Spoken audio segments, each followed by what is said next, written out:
Hello দর্শক বন্ধুরা, আজকে আমি একটি ইম্পর্টেন্ট ভিডিও নিয়ে চলে আসছি। আর সেটি হচ্ছে আপনার বিকাশ অ্যাকাউন্টে পিন ছাড়াই কিভাবে লগ ইন করবেন শুধুমাত্র আপনার ফিঙ্গার দিয়ে।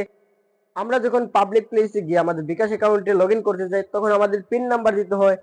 পিন নাম্বার ব্যবহার করাটা অনেক রিস্ক, যে কেউ দেখে ফেলতে পারে সেই পিন নাম্বারটি। এটার জন্য সমাধান হলো, যদি আপনার ফোনে ফিঙ্গারপ্রিন্টের অপশন থাকে, তাহলে আপনি বিকাশে লগ ইন করার সময় পিন নাম্বার ছাড়াই আপনার ফিঙ্গারপ্রিন্ট ইউজ করে লগ ইন করতে পারবেন। আজকের এই ভিডিওটির অনুরোধ করেছিলেন জুনেদ আহমেদ ভাই শ্রীমঙ্গল থেকে। ধন্যবাদ ভাইকে অসাধারণ একটি ভিডিওর অনুরোধ করার জন্য। তো চলুন আমরা এখন সেটিংসটি দেখে নেই। সেটিংসটি করার জন্য আমাদেরকে চলে যেতে হবে আমাদের বিকাশ অ্যাপসটিতে।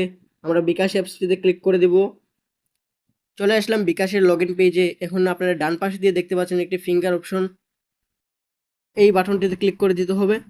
এটাতে ক্লিক করে দিলাম। তারপর এখানে এরো বাটন দেখতে পাবেন, পরবর্তী বা এরো বাটন, এটাতে ক্লিক করে দিবেন। তারপর আপনার বিকাশের পিন নাম্বারটা দিয়ে দিবেন। পিন নাম্বারটি দিয়ে নিশ্চিত করুন, এই এরো বাটন দিতে আবার ক্লিক করে দিবেন। এখন আপনাকে আপনার ফিঙ্গার দিয়ে দিতে হবে। ফিঙ্গার দেওয়ার সাথে সাথেই বলতেছে আপনি সফলভাবে টাচ ফেস আইডি চালু করেছেন।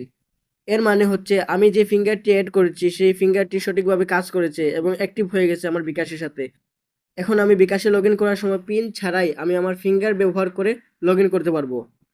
এখন আমি ফিঙ্গার দিয়ে চেষ্টা করব বিকাশে লগ ইন করার। এর জন্য ফিঙ্গার বাটনটিতে একবার ক্লিক করে দিতে হবে। তারপরে আপনি আপনার ফিঙ্গারটি দিয়ে দিবেন। দেখুন, ফিঙ্গার দেওয়ার সাথে সাথে আমি আমার বিকাশ অ্যাকাউন্টে লগ ইন করতে পারছি।